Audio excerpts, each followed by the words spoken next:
శ్రీ శ్రీ తిరువడి శ్రీమన్నారాయణ చిన్నజీయ స్వామి వారి మంగళ శాసనపూర్వకంగా అతనికి సాష్టాంగ నమస్కారంతో ఈ దేవాలయం చాలా పురాతనమైన దేవాలయం. కనీసం 500-600 సంవత్సరాల క్రితం నుండి ఉన్న పురాతన దేవాలయం. మరి ఈ పురాతన దేవాలయాన్ని పునరుద్ధరించడానికి కొందరు వ్యక్తులు ముంగూడి నిర్మించుకున్నామని చిన్నజీయ స్వామి దగ్గరికి వెళితే స్వామివారు దీన్ని చిన్నగా కాదు పెద్దగా గుడి నిర్మాణం చేసుకోండి అని చెప్పారు. ఈ పురాతన విగ్రహం ప్రతిష్ట అంటే విగ్రహము చాలా పురాతన విగ్రహం కాబట్టి జీర్ణోద్ధరణకు సంకల్పం పెద్ద చేసుకొని 14 అడుగుల విగ్రహాన్ని తయారు చేయడానికి అయితే ఈ పురాతన విగ్రహం ఈ ఆలయం ఏర్పడడానికి కారణం ఏంటంటే ఒక సాధు పుంగవుడు ఆ సంవత్సర కాలాల్లో ఒక సామూహిక జనాలము సభ ఏర్పరచుకొని ఒకనాడు వీళ్ళు ఆశయం ఏంటంటే ఇక్కడ ఒక ఆలయం నిర్మించుకుందామని చెప్పి నిర్ణయం చేసుకుంటే ఒక సుముహూర్త కాలానికి అతను స్నానం చేయడానికి ఒక దిగుడు బావిలోకి దిగితే ప్రజలు ఏర్పడితే ఆ స్వామి ఇంకా రాకపోయేసరికి దిగాలు చెంది స్వామిని వెతకడానికి బావి దగ్గరికి వెళ్తే బావిలో స్వామి సాధుపుంగవుడు ఏదైతే వస్త్రం కట్టుకొని ఉన్నాడో అదే వస్త్ర రూపంలో శ్రీ వెంకటేశ్వర స్వామి ఆ వస్త్రంతో సహా బయటికి వచ్చాడు.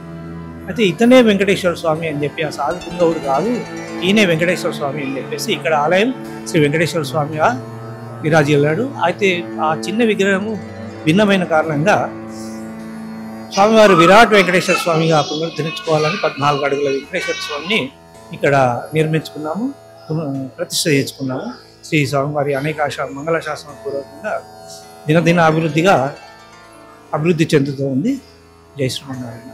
ఈ దేవాలయంలో జరిగే విశేషమైన కార్యక్రమాలు స్వామివారికి వసంత పంచమి రోజు ప్రతిష్ఠ జరిగే ప్రకారంగా బ్రహ్మోత్సవాలు వసంత పంచమి నుంచి 5 రోజులు జరుగుతాయి.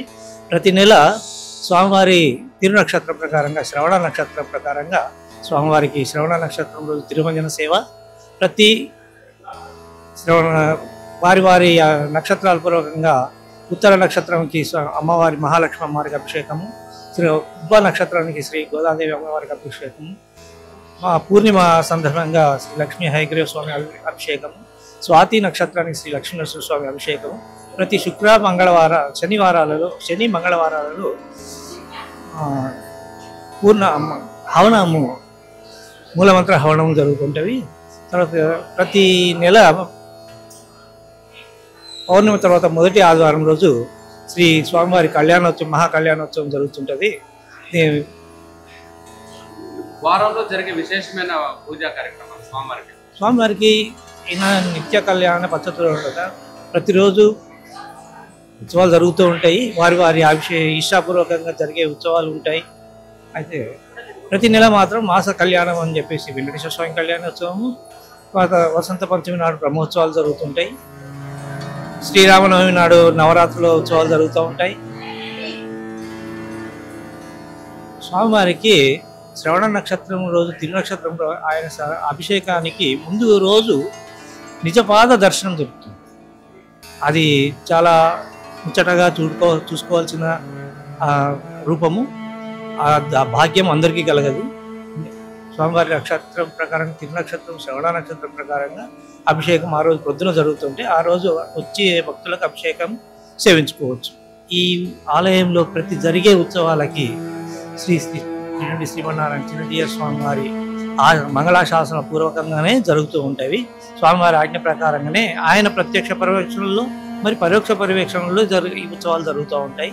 స్వామికి జై శ్రీ.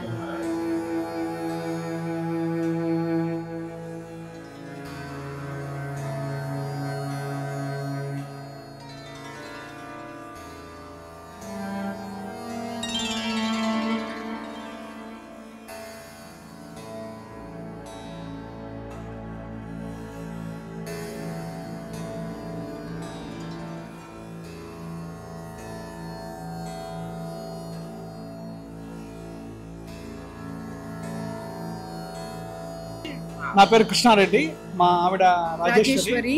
మేము యుఎస్ఏ నుంచి వచ్చాము. ఈ టెంపుల్ గురించి, టెంపుల్ యొక్క ప్రాతిపదిక గురించి చాలా విన్నాము. అందుకే టెంపుల్ చూడడానికి వచ్చాము. కానీ చూసిన తర్వాత చాలా అద్భుతంగా ఉన్నాడు వెంకటేశ్వర స్వామి. అమ్మవారు కూడా ఇద్దరు చాలా బాగున్నారు. అందరూ వచ్చి చూడాలని వారి యొక్క ఆశీర్వాదం తీసుకోవాలని ఆశిస్తున్నాం.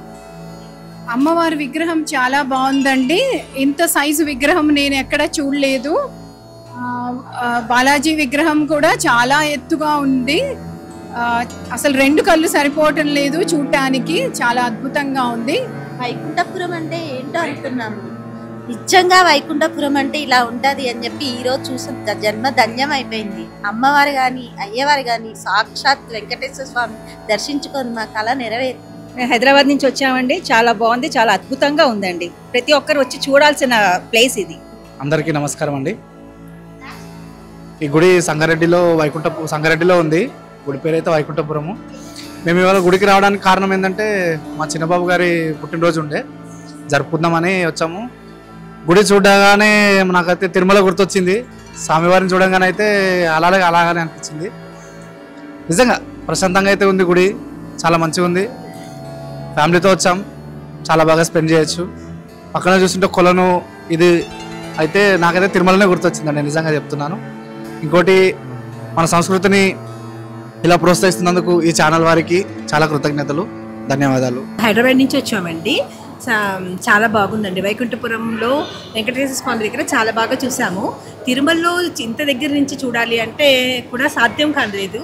ఇక్కడ మాత్రం చాలా బాగా చూసాము. తిరుమలలో ఈ విధంగా దర్శనం చేసుకోవాలంటే 10,000 రూపాయల టికెట్ తీసుకున్నా మనం ఒక 2 మినిట్స్ కూడా మనల్ని ఉంచరు. కానీ ఇక్కడ చాలా ఎంత డబ్బు స్పెండ్ చేయకపోయినా చాలా బాగా విగ్రహాన్ని చూడనిస్తున్నారు. దానికి నాకు చాలా సంతోషం వేసింది. అందరూ వచ్చి తప్పక చూడండి. వెంకటేశ్వర స్వామి వైకుంఠపురంలో వెలిసిండు.